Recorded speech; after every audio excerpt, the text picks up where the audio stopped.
Diga aí, dona Fernanda, qual é a orientação?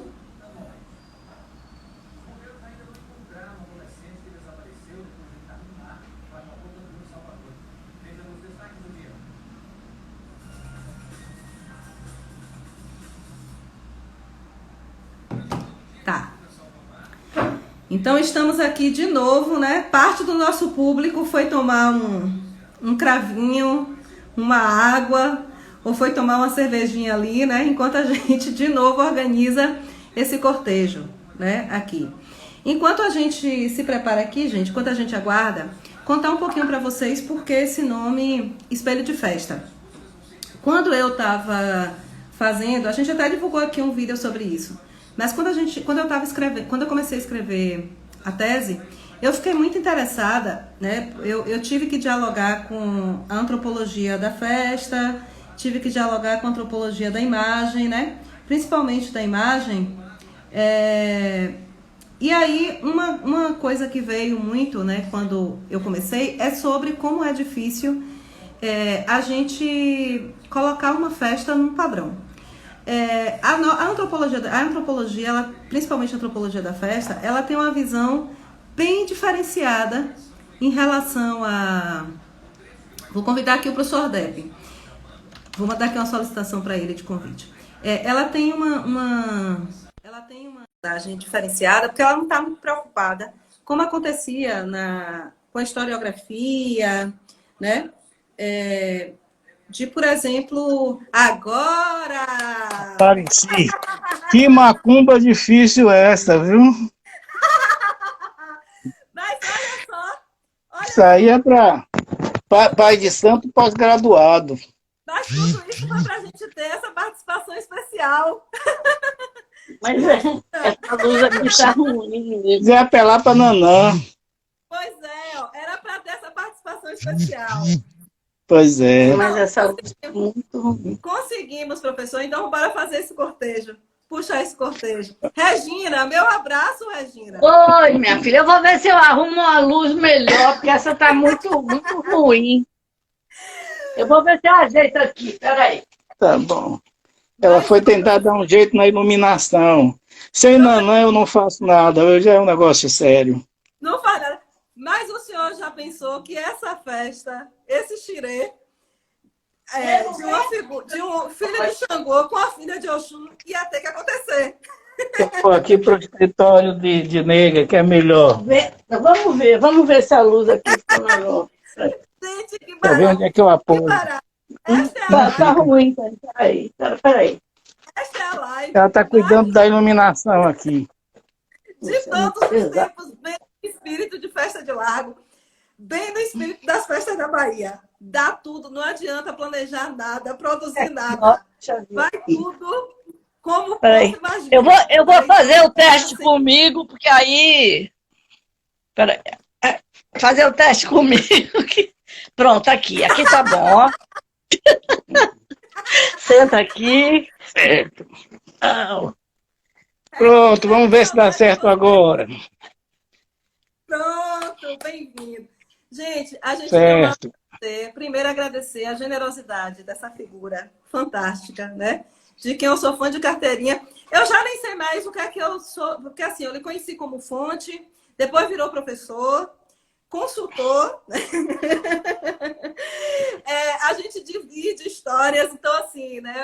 Muito prazer, professor, agradecer de montão o senhor está aqui para a gente bater esse papo. Como ele mesmo se definiu, filho de Xangô, Ogã de Oiá, marido de Regina. Diz que aí depois vinha o resto.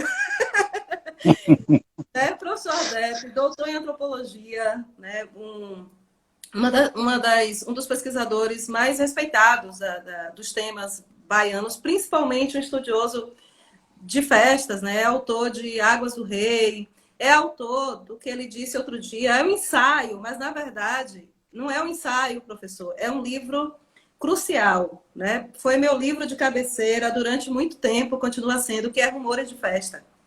É um livro em que a gente consegue ali compreender um pouco, né? Tanto a teoria antropológica, como a etnografia, a narrativa antropológica, de uma forma deliciosa.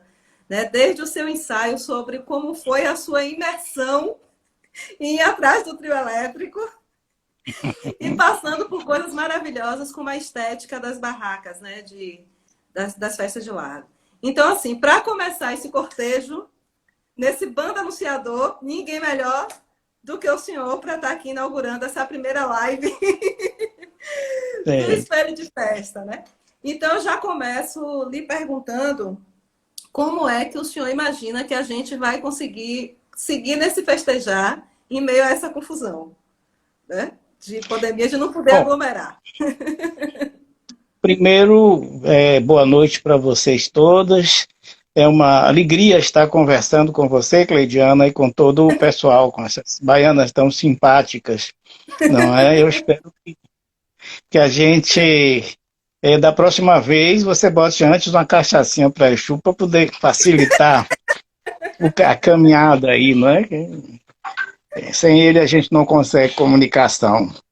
Bom, minha querida, eu espero que agora a gente vai ter que desenvolver novos estudos, não é, sobre essas criações rituais do povo negro da Bahia.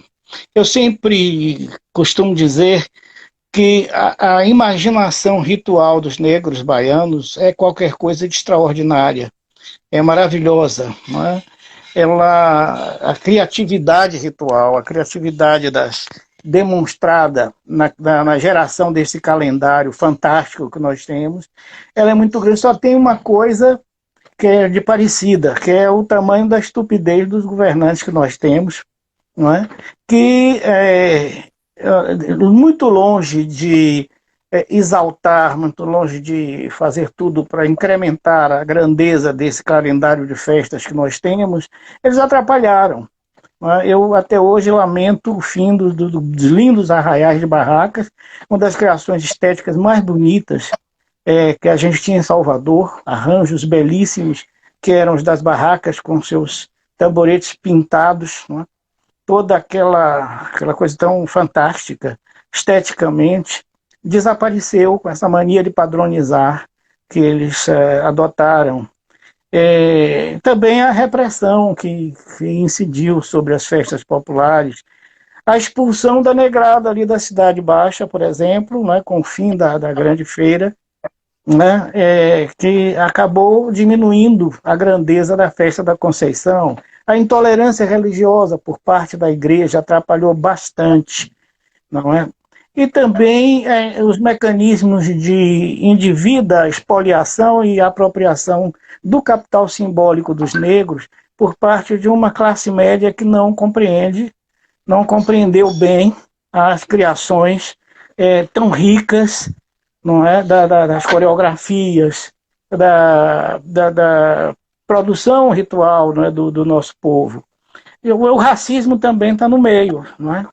O racismo, a desconsideração para com os negros baianos, que são gente extraordinariamente criativa, não é? De uma força cultural incrível, chega a ser inacreditável. Mas isso depois não é capitalizado, não retorna para o nosso povo negro. Aparece quem capitaliza. Por exemplo, o que aconteceu com o Carnaval. O Carnaval da Bahia foi uma criação, o que ele tem de mais belo, de mais interessante, de mais notável, foi uma criação do nosso povo negro. Depois isso foi desapropriado, não é? E nós hoje temos um empobrecimento terrível dessa festa. As festas de largo, elas têm, é claro, um precedente no mundo ibérico, mas elas aqui foram relidas, reinterpretadas e transformadas de uma maneira magnífica. Nós tivemos... Esse conceito, professor, de festa de largo, ele muitas vezes, até para alguns pesquisadores, mesmo pesquisadores dessa área de culturas, quando está fora, por exemplo, da Bahia, eles às vezes estranham, né, esse conceito de o que é uma festa de largo. Né? E acho que no seu livro o senhor consegue conceituar bem o que é isso, né? A festa de largo tem esse nome já no mundo ibérico, porque um largo é uma espécie de praça que tem na frente um templo, uma igreja, não é? E diante da igreja eles tinham, dentro da igreja tem os ritos sagrados e fora tinha ritos profanos, com dança, com música, com teatro, essa coisa toda já acontecia na Península Ibérica, em Portugal, acontecia em outros países da Europa. Quando isso chega aqui, o que é que acontece? É que os negros releem a festa de Largo, reinterpretam, não é? Com sua imaginação sincrética também, eles associam as suas divindades a essas festas e se apropriam dela, tomam, releem, reinterpretam, recriam. Totalmente, né? E dão uma coisa, fica singular, original e irrepetível, não é? Você vê o que acontece na festa do Bonfim. Eu me lembro de uma vez estar falando, uma espécie de live, já tem muito tempo atrás, um amigo meu, um aluno meu francês, filmou e me pediu para eu falar daquela festa do Bonfim, né? Eu estava no meio da caminhada. E aí eu chamei a atenção justamente para esse fato. Olha, não há festa igual. E você corre todo mundo católico, todo mundo cristão. As festas dedicadas ao crucificado, elas são festas penitenciais, tristes, lamentosas, não é?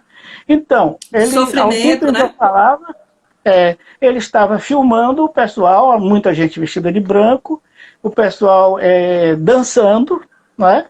Paquerando, bebendo cerveja, né? Tudo em homenagem ao Senhor do Bonfim. Isso a gente não vai encontrar em canto nenhum. Né? As pessoas vão fazendo, festejando com alegria, chegam lá de frente da igreja, se benzem e caem na farra. É uma maneira muito bonita. E até porque, né, professor, a gente às vezes perde um pouco desse sentido, mas é o Senhor do Bonfim, o Senhor da boa morte. Né? Da boa morte. No lugar de ter tristeza, a gente está festejando, pedindo uma boa morte.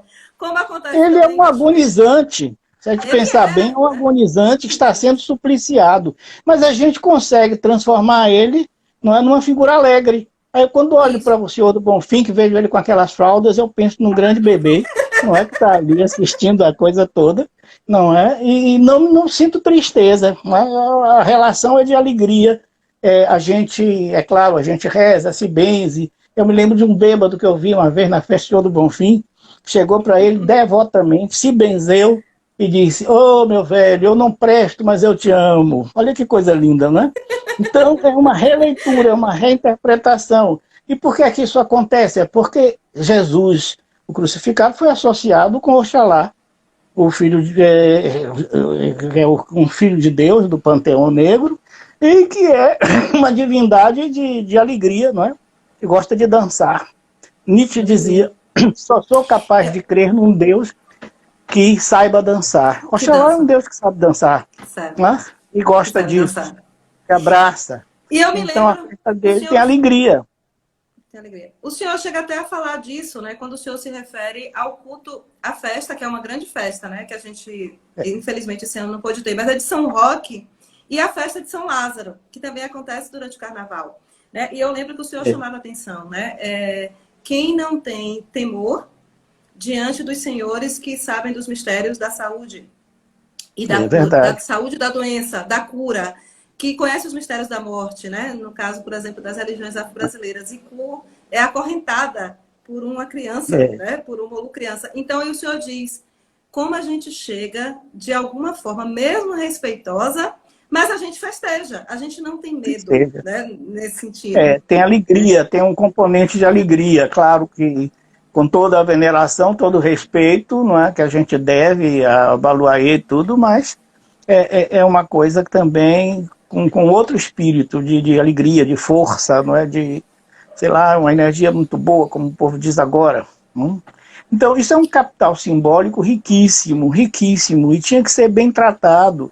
Eu me lembro de que não há muito tempo a prefeitura aqui da cidade francesa de Lyon criou um programa para recuperar as festas de rua que eles perderam. Nós temos isso aqui, temos esse capital simbólico, não sabemos usar, não é? Porque o que falta é o respeito para com a população que criou esse tesouro. Falta esse respeito, não é? Então, essa é uma população maltratada que expulsa. O fim da grande feira, lá de Água de Meninos, foi de uma violência muito grande. A história urbana de Salvador é uma história de contínuas expulsões do povo negro das áreas centrais que eles ocupavam. A gente tem um racismo muito entranhado, uma intolerância muito entranhada, não é? Uma violência contínua feita ao povo negro. E, por isso, esse desrespeito constante impede que um capital tão forte, um capital simbólico tão forte como esse, seja melhor aproveitado, que a criatividade negra, não é, seja devidamente aprofundada, respeitada e tudo. Aí está a raiz de tudo. Aí está a raiz do problema. Nós corremos o risco hoje de perder coisas magníficas, criações magníficas, porque não há essa compreensão, não há esse entendimento. Eu penso em um belo dia, Cleidiana, convidar você para a Academia de Letras da Bahia, para você falar das festas baianas. Uhum. Elas precisam ser devidamente valorizadas, não é? Valorizadas. Sim, sim. Agora, a intolerância... Não dessa forma, né? Não dessa forma positiva, né, professor? Porque a gente tem conhecimento, por exemplo, e muitas vezes nos casos de patrimonialização, em que as pessoas que são interessadas, que são muitos agentes nessas festas, né? Eu estava até falando antes aqui, no aquecimento, que, na verdade, as pessoas pensam que a festa termina, né, quando... Na verdade, para quem faz a festa, ela começa ali, de um ano para o outro, né? Principalmente quem organiza essas devoções. Para as irmandades, por exemplo, a festa começa no dia que ela termina para todo mundo. E muitas vezes esses espaços de patrimonialização ou salvaguarda, muitas vezes elas não escutam a pessoa que cuida do andor, que tem aquele trabalho de organizar o andor, né? Certo. Olha, eu me lembro de uma... estética linda, né, professor? Uma estética fantástica. Eu me lembro de um sinal de incompreensão mais extraordinário que eu já vi da parte de autoridades da área de cultura que não entendem essa beleza, essa riqueza. Foi quando a Marta Suplicy, que era ministra da Cultura na altura, veio aqui e declarou a festa do Bonfim como patrimônio nacional, numa cerimônia dentro da igreja, onde não havia uma baiana, não é? E ela chegou a dizer que aquela era uma festa comum no país todo. Não é verdade. É uma festa singular no mundo. Singular no mundo. Não é? E ela vai e coloca isso como uma coisa da Igreja Católica. Não é, é do povo baiano. Não é. A lavagem acontece porque a igreja botou a lavagem para fora. Lá, né? Pois é. As pessoas pensam que foi ontem. Não, em 1889, uma decisão do arcebispo que não pode fazer lavagens dentro das igrejas. É verdade. Então, ele proibiu, colocou a polícia. Proibiu, colocou a polícia, fechou. Então, o que o fechou povo a igreja. foi fazendo foi conquistando um pouquinho do território. Então, em um determinado momento podia lavar as escadarias, na outra lavava o adro, né? Mas, na verdade, a lavagem, ela é uma resistência porque ela foi expulsa. Foi expulsa. Né, uma coisa de uma burrice, de uma intolerância, autoritarismo selvagem, de desrespeito muito grande, não é? E eu sempre estou protestando contra isso. O que dá a beleza da festa do Bonfim é a população negra. Não é? Essa não é nada sem Oxalá, essa festa não é nada sem Oxalá, não é? Sem esse convênio que foi feito entre Oxalá e o Senhor do Bonfim. Né? É? Ele aqui está travando um pouco. Sem esse convênio, ela não teria nenhum valor. Não teria nenhuma originalidade, não tinha nem a graça, não é? Então, é isso que a gente precisa preservar, mas para isso é preciso valorizar o povo negro, não é? A Bahia seria muito mais bonita, a cidade do Salvador, por exemplo, seria muito mais bonita se o povo negro fosse respeitado. Repare, agora nós estamos tendo um desmatamento bestial, brutal na cidade. A cidade está sendo desfigurada, rios sepultados, não é? Árvores derrubadas, as áreas verdes estão encolhendo. Mas se você olhar Salvador do alto, se tirar fotografias aéreas, você vai ver manchas verdes que são terreiros. Não é? Onde tem terreiro, você tem área verde. O povo negro da Bahia, com muita inteligência, nos seus templos incorporou árvores, manchas verdes e fontes e fontes. Não é? A gente não pode viver sem água, a gente não pode viver sem árvores, não podemos viver sem o verde. Não é? Então, isso o povo compreendeu. Um terreiro de candomblé é um tipo de condomínio modelo. Não é? Você tem lá Sim, não sim. só o templo, como um lugar de associação, você tem esse trabalho de preservação, né, do mundo natural. Então, essa grandeza tem que ser reconhecida, essa inteligência tem que ser reconhecida. Não é? Uhum. Mas as pessoas que chegam ao poder se esquecem disso. Esquece É disso. um problema E muito como o sério. senhor, professor, o senhor tem uma vasta produção também sobre culturas, né? Cultura grega, por exemplo, né? Uma base considerável de suas pesquisas e outras culturas. E uma coisa muito interessante que eu sempre lembro que o senhor chamava a atenção quando eu estava lá, inclusive Foca ainda, né? Repórter Foca, Foca é repórter início de carreira, mas você sempre foca, né? O senhor, para os senhores aí, o senhor Albergaria, eu sou sempre a foca. Pronto. E eu lembro que o senhor sempre batia, né? Quando as pessoas tentam muito, o termo sincretismo, ele foi ficou muito reduzido, né? Esse reducionismo. E eu sempre lembro que o senhor chamava atenção. Não existe religião não sincrética. E muitas vezes as pessoas olham para esses encontros religiosos, ou como o senhor chama, os convênios, como se a religião, se o catolicismo tivesse triunfado. Quando, na verdade, como o senhor mostra muitas vezes, na verdade, o candomblé invade o altar católico. Como no É, caso, por exemplo, de São Cosme e São Damião, que mudou a idade dos santos, é, né? Os santos foram pois é. alterados. Então, assim, nesse sentido, como o senhor vê essa questão das vitórias, das batalhas também, que essas religiões, elas afro-brasileiras e várias vertentes, elas conseguem, de alguma forma, estar ali muito presentes e vencer essas batalhas também. E bater o pé e serem teimosas, por mais que se tente retirá-las, né? Do Cria um protagonismo. E elas estão cabedal ali. cria um cabedal cultural riquíssimo, belíssimo, que tem que ser defendido com unhas e dentes por todo mundo. Repare bem, é curioso a maneira como a Igreja Católica tentou subestimar as religiões afro-brasileiras, dizendo que não é religião, é sincretismo. O engraçado é que não há religião mais sincrética do que o catolicismo. É impossível. O cristianismo, como todo, é sincrético. Eu estudei muito tempo história das religiões, eu sou helenista, estudei muito religião grega e a romana, né? Sim. E um pouco a religião judaica. O cristianismo é uma grande mistura, é um grande sincretismo. Se você for olhar o arqueológico católico, você vai encontrar divindades, né, antigas que foram batizadas, por assim dizer, foram reassimiladas. Santa Bárbara, por exemplo, né, você Da não encontra vizinha. nenhum registro histórico da existência dela. É uma divindade da Bitínia, uma divindade pagã da Bitínia, que não pode ser vencida. Os cristãos, quando chegam lá, simplesmente criam a figura da mártir bárbara. Agora, eles acham estranho que o nosso povo negro, que os nossos antepassados tenham chegado aqui com uma divindade do mesmo tipo, que tenham associado com Santa Bárbara. Eles veem aquela dama com uma espada, não é, vestida de vermelho, ligada com fogo, com raio, com trovão. Pelo amor de Deus, eles interpretaram logo na hora. É olhar, não é? E eles fazer a arqueologia da história de Bárbara, mas que eles têm razão. Eles têm, por exemplo, um deus como Oxóssi, que é um matador de dragão, né?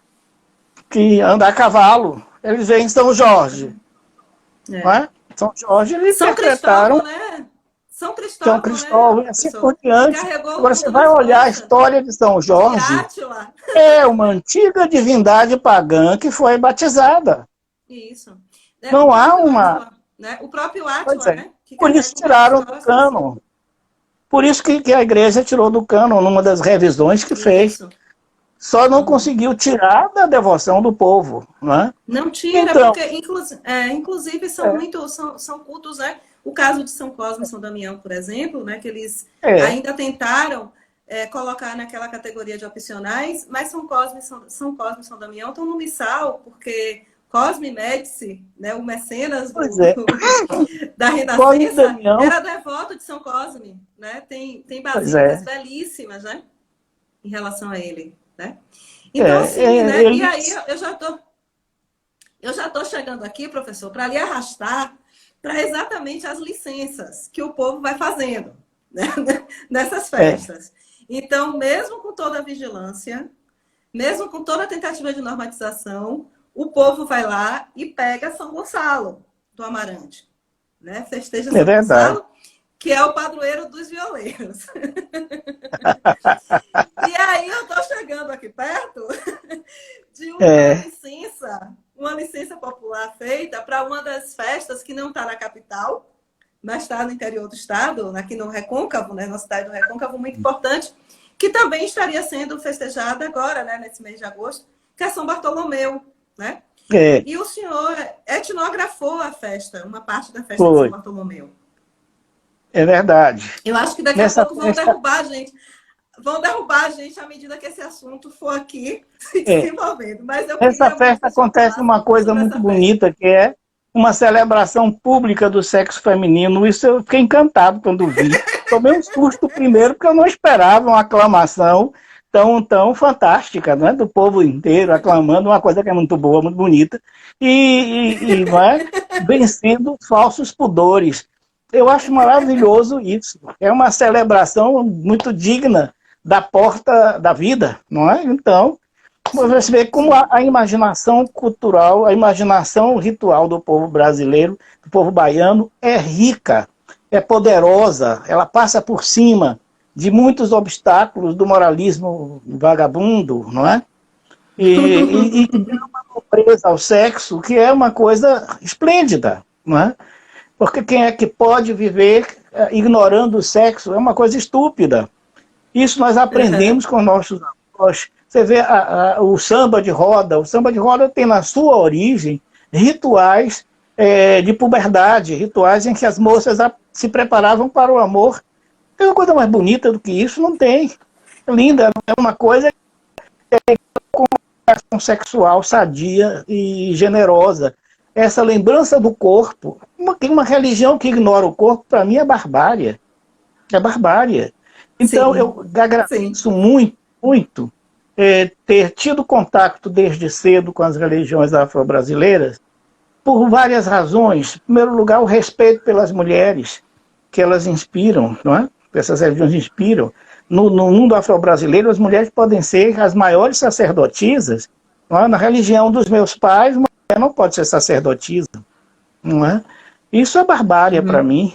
Essa condenação do corpo é uma limitação muito grande, com todo o respeito que tenho pelas religiões cristãs, mas elas durante muito tempo incidiram um desrespeito pelo corpo, não é? Pela sexualidade, pelo feminino, não é? Pelo feminino, e isso nós conseguimos vencer aqui graças ao tesouro cultural que os negros trouxeram. Por isso que eu digo, meus antepassados, Angolas e Nagôs e Jejes, eles fizeram um esforço muito grande para civilizar essa terra. Não conseguiram, a barbárie continua, mas eles fizeram um grande esforço e trouxeram uma riqueza espantosa. As festas que você tanto estuda, Cleidiano, elas são um sinal dessa riqueza. Elas são um tesouro dessa riqueza. E isso precisa ser reconhecido. O senhor sabe que o meu companheiro, Cláudio Rodolfo, o pai dele é de Coqueiros, né? Então a família ia muito para Coqueiros. Ele cresceu ali em Coqueiros. Então ele sabe, ele já cantou aqui esses dias aí, várias vezes, o sambinha lá, né? Quando fui para Bahia, encontrei seu Tibuce. Estes sambas são deliciosos. Eu me lembro que em Cachoeira a gente cantava estes sambas na festa da ajuda. Quando terminava a lavagem, junto da igreja, se cantava essa samba. E aí, o pobre do São Bartolomeu é assim, São Bartolomeu que veio da Bahia, coberto de flores e... São Bartolomeu se tornou um personagem bem mais interessante na Bahia, né? Muito chegado ao feminino. Pois é, muito chegado ao feminino. Foi a primeira vez na minha vida que eu vi um palavrão se transformar numa palavra bonita, não é? Porque todo mundo gritando junto, homens, mulheres, crianças gritando, buceta, buceta. Eu comecei a achar a palavra bonita. E hoje eu acho bonito, não é? Quer dizer, não é uma palavra assim do meu vocabulário constante, mas aprendi com os maragogipanos a gostar. Eu recebi um áudio de uma festa lá em que as pessoas não gritam pouco. É muito forte, né? É muito forte. É muito no forte. meio da caminhada. E aí as pessoas puxam o coro, né? E aí o pobre do São Bartolomeu é envolvido em várias quadrinhas, né? São Bartolomeu, que veio de coqueiros, coitado. Coberto de flores e cor, cheio de pois é. Trocadilhos. Então, assim, Mas ele deve se divertir muito com isso, né? Ele se tornou um personagem bem mais interessante, né? Alegre. Olha aqui, a gente fica imaginando, né? Como eu vi lá o seu texto, né? Esse texto do professor Depp está numa coletânea, Festa na Bahia de Todos os Santos, que foi organizada pela minha orientadora, a professora Fátima Tavares. Então, é uma publicação da EDUFBA. Quem quiser conhecer o artigo e outros, né? Então, pode dar uma passadinha. O texto do professor Depp é maravilhoso. Essa etnografia de uma das lavagens, né? Uma das lavagens da buceta que ele acompanhou em Maragogipe é simplesmente maravilhosa. É uma etnografia fantástica, né? Então, assim, a gente percebe o tamanho dessas festas, né? A riqueza dessas festas e como elas não são, né, professor, como a gente estava acostumado muitas vezes, a historiografia antiga, né, o próprio movimento folcloristas, que estavam muito preocupados em descrever as festas, né? A gente já vem numa abordagem na antropologia da festa, numa abordagem de ampliar, né? Essa discussão, né? De chegar e tentar mostrar esses vários lados, né? Então, assim... É preciso fazer isso. É uma riqueza que a gente tem que ser melhor conhecida, melhor analisada e respeitada. Porque é muito bonito, é muito bom, é uma riqueza extraordinária. Mas para isso a gente vai ter que vencer esse racismo visceral da nossa sociedade, né? Que faz com que ela perca valores dos mais magníficos. Não é? Eu acho que temos um problema agora, que você colocou no início, né? A gente vai ter que mudar a proxêmica, né?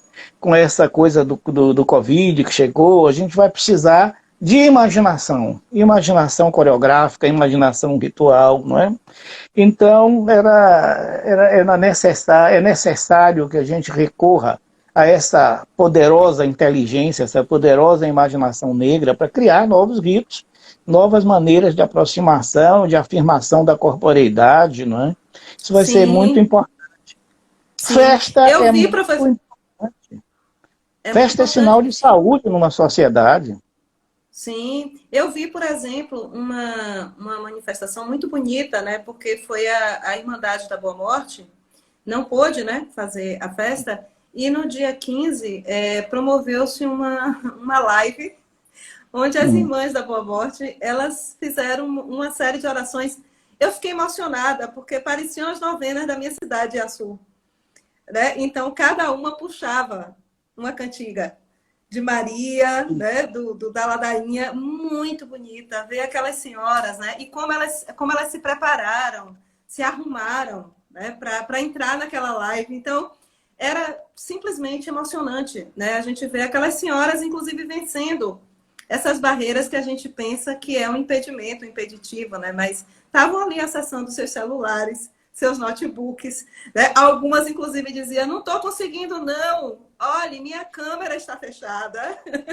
Seu microfone, abra o seu microfone, eu vou sair, vou entrar. Então, assim, ver aquelas senhoras, né, de tanta senioridade, né, ali fazendo aquela oração, uma coisa emocionante, né? É um povo muito inteligente, um povo incrível, criativo, e vai superar essas dificuldades todas com certeza, de modo que eu tenho muita esperança de uma renovação que virá desse lado, né? Virá do meu povo, meu povão negro, que é o povo que cria coisas bonitas aqui, né? Na Bahia, no Brasil inteiro. Meus grandes rituais brasileiros são todos dessa origem, né? São todos dessa origem. E a Boa Morte, então, é uma coisa extraordinária, absolutamente extraordinária. Por trás está o culto de divindades, não é? que nós conhecemos nos terreiros, Nanã, Oyabale, elas estão por trás disso, inspirando as nossas senhoras da Boa Morte, que é outra festa singular. Singular. Há quem veja ali um pouco da resistência da sociedade galedés, que a gente ainda sabe pouco, né, sobre essas sociedades, né? Ainda um pouquinho, né? É uma coisa que eu estava me lembrando outro dia, Cleidiana, de uma coisa linda, uma campanha bonita em que nós dois nos envolvemos, que você tomou a frente e você é responsável por um resgate espantoso, me lembrando daquele museu Estácio de Lima, né? Tão ofensivo, tão bestial, uma pedagogia do racismo, colocando o acervo dos símbolos religiosos do povo negro junto com arma de crime, junto com deformidade natural. E quase levamos tanto tempo lutando contra isso, né? Quase que conseguiam voltar tudo para trás se não fosse a sua intervenção, não é? Uma reportagem que você fez, que levou o governador. Vocês que provocaram, porque o senhor tinha me falado desse assunto, né?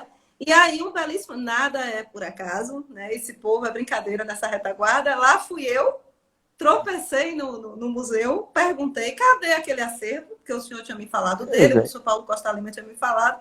E aí a gente descobriu que estavam planejando reabrir o negócio, né? E aí a gente fez aquela confusão, porque, engraçado, professor, até hoje é a única experiência que eu tenho de uma suíte, né? A continuação de uma matéria que já estava planejada antes da matéria sair, né? Porque entrou o professor Biratã, né? Os saudosos professor Biratã, a saudosa Luísa Bairros, né? E aí a história era essa: segunda-feira isso tem que estar resolvido, né? E a gente pelo menos conseguiu que aquele material ele está hoje sendo tratado, né? Lá no Mafra, e a gente vê se vai se fazer uma exposição que conte a história da violência, dessa violência como o senhor mesmo defende. Com certeza. Né? É uma coisa que nós temos que agradecer muito a você, Cleidiana. Você tem um grande mérito nessa história, impediu uma vitória do racismo, a continuidade de uma pedagogia do racismo feita pelo próprio Estado, que é mais absurdo e mais imoral ainda. Então, isso é um exemplo de como se despreza valores importantes trazidos pelo nosso povo negro. O caso das festas é parecido. Elas precisavam ser muito mais olhadas com muito mais respeito, com muito mais sem essa vontade de intervenção que tantas vezes perturbou as festas, né? De gente que só pensa, como eu costumo dizer às vezes, é um pessoal que tem na estética McDonald's na cabeça, não é? Então tem que intervir e atrapalhar a criação popular, não é? Colocando coisas indevidas, inibindo quando não reprimindo, não é? Desprezando coisas de valor que não são capazes de compreender. Mas isso é parte da nossa grande luta contra o racismo, não é? Que é o grande mal do Brasil, é o grande mal do país. É o grande mal. É a doença do país. Não é? A desigualdade e o racismo são as chagas do Brasil. Enquanto a gente não vencer isso, esse país não fica de pé. Né? Ainda mais agora a gente está tendo essa onda fascista tão forte, tão devastadora. A gente precisa reafirmar esses valores, não é? Reafirmar esses valores. Eu fiquei muito encantado de ver a atitude do povo de Santo diante dessa pandemia. Enquanto você tem aí esses pastores vagabundos vendendo feijão, grãos de feijão, dizendo que vai ser a cura da pandemia, tem eles querendo abrir as igrejas, as suas igrejas de qualquer maneira, provocar aglomeração. A resposta do povo de Santo foi tão bonita, não? As ialorixás, os babalorixás, dizendo que não é para aglomerar, não é? Aconselhando, sigam a ciência. Eu achei encantador isso, né? Nosso povo, esse chamado de ignorante, está dizendo, não, precisamos seguir a ciência. Enquanto que gente do alto governo, como o presidente, que é uma besta quadrada para começar, né? Contesta a ciência. Não é? Quando você tem um ministro da Saúde, que é um general de quinta categoria, acho eu, Que é acho que no Nordeste nós estamos sujeitos ao inverno do hemisfério norte, hemisfério norte, dizendo essas asneiras. Onde é que está a sabedoria? A sabedoria está nos terreiros, a sabedoria está no nosso povo negro. Não é? Tantas vezes nos chamaram de ignorantes, não é? Ah, esse povo atrasado, esse povo ignorante. Mas é esse povo ignorante que está dizendo, vamos seguir a ciência. E que vamos, seguir, né? E que vamos pegar até um judeu sisudo, como São Bartolomeu, e transformar numa figura que sabe festejar. Pois é, maravilha. Este humor, essa alegria, essa força, essa vitalidade das festas precisa ser respeitada e revigorada sempre. É aí que a gente encontra vigor, não é? E nada mais, né, professor, transformador, revolucionário do que o riso, né? Eu lembro que o senhor sempre disse isso. Claro. A grande arma de Exu não é nada, é a gargalhada, né? Porque exato, quem suporta, no meio de uma discussão, uma gargalhada, né? Então, as próprias lições que a gente aprende, né, sobre Exu, sobre Hermes, né, e esse convênio deles, né, é verdade. Então, essa arma poderosa que é o riso, né? E a gente sabe fazer os terreiros, né? A gente está precisando aprender um pouquinho mais a rir também, né? Porque o riso é revolucionário de rir dessas pessoas. Debochar e a brincar. Riso, a rir e a brincar. O riso baiano, né? Aquele deboche a importância do culto dos herês do candomblé mostra muito isso, né? Os herês brincam, os herês falam um bocado de maluquice, não é? Eles fazem travessuras, não é? Você conhece bem os herês faz coisa que o cão duvida, não é? Um negócio impressionante. E é de uma beleza vale dizer que um estudo pioneiro sobre essa sacralização da infância, sobretudo por esse viés dos herês, é o tema da sua dissertação de mestrado. Talvez um dos poucos trabalhos, né, nessa linha, né? Então, aqui já outra sugestão aí para o pessoal que eu estou encantado com ele. Pesquisa. Com essa alegria do candomblé. No terreiro da Casa Branca, quando termina o calendário, festa de Oxum, a última festa, no outro dia faz um pequeno carnaval. Né? Tinha um carnaval sagrado que é muito bonito. Você deve ter participado já do Jacaré, não é? Então, não, da festa não, do Jacaré, não? É para você muito perigoso participar desses rituais do fim lá, né? Eu acho que você não consegue ver. Eu tenho alguns impedimentos. Tem um probleminha que lhe impede de ver. Gente, infelizmente, a gente tem um horário, né? Um limite de horário, né? E aí a gente está aqui se aproximando, mas foi da forma como a gente imaginava, esse cortejo. Né? Primeiro receber um grande entusiasta das festas, né? Uma pessoa que o senhor tem um trabalho fundamental, né? Não apenas do ponto de vista da ciência, né? Da sua produção científica, mas também da sua militância. Né? O senhor é um tipo de pesquisador que é comprometido no bom sentido, né? No sentido de defender as nossas populações tradicionais. Né? Então, eu sempre vi a sua atuação como militância. Né? O senhor não se contenta apenas em dar uma informação científica, mas também de dizer, de tocar o dedo nas feridas, né? E de defender todas essas questões. Né? Então, assim, acho que a gente não tinha outra forma de começar, né? Esse passeio, esse canal aqui para falar sobre festa, se não fosse com sua presença. Né? Eu estou muito feliz da gente ter conseguido. E com toda, foi uma festa. Leveza, né? Com toda a leveza. Com tudo, com o erro. Né? Então, assim, professor, aqui eu estou vendo aqui os comentários. O senhor tem muitos fãs, né? Muitos fãs em tudo que é lugar. Aqui eu vendo pessoas aqui lhe mandando beijos, né? Alunos, algumas pessoas que lhe acompanham só pela mídia, né? E outras tantas. Então, já deixar aqui o nosso abraço, viu? E o nosso abraço também é a Regina. Regina viabilizou tudo aí, até a iluminação. Tá bom, querida. Foi uma alegria falar com você, com seu pessoal aí. Um grande beijo. A benção, Bami. Não, professor, não me complique, não. Iaô. Minha mãe é professora, o senhor quer me envolver numa confusão. Foi uma criança, uma pessoa ainda que é uma criança, né, da religião. Então, foi uma grande alegria, minha querida. Foi um momento festivo que tive aqui, Festivo. conversando com você, viu? Todo o meu Ai, foi ótimo. carinho. E vamos lhe esperar aqui de novo, viu? Para depois o Tá senhor bom. contar. O senhor ficou meio aí reticente, mas ainda eu vou lhe obrigar a contar detalhes desse seu mergulho etnográfico lá na lavagem de São Bartolomeu. Eu não vou lhe liberar. Uma outra hora o senhor vai ter que contar detalhes dessa sua pesquisa etnográfica e o que o senhor ouviu. Eu ainda dei aqui umas pistinhas, né? Levantei algumas cantigas, mas da próxima o senhor vai ter que contar Que em detalhes, beleza. viu? Regina Eu vai até estar quero muito prolongar atenta. essa pesquisa.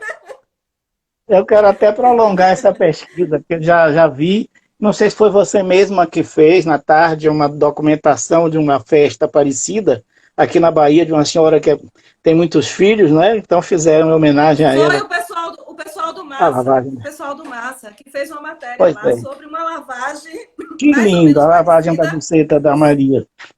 Isso. Amanhã a gente está Tão denunciado bonito. no Instagram. Pois Amanhã é, está denunciado.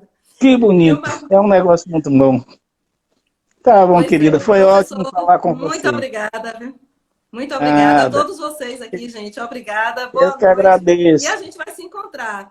Tem mais Tá live aí, bom. viu? Planejada. Tá Logo, logo a gente vai ok. estar divulgando aí, viu? Grande abraço, professor. Boa Tá, um noite, beijo. gente. Tá, boa noite. Beijo. Tchau. Tchau.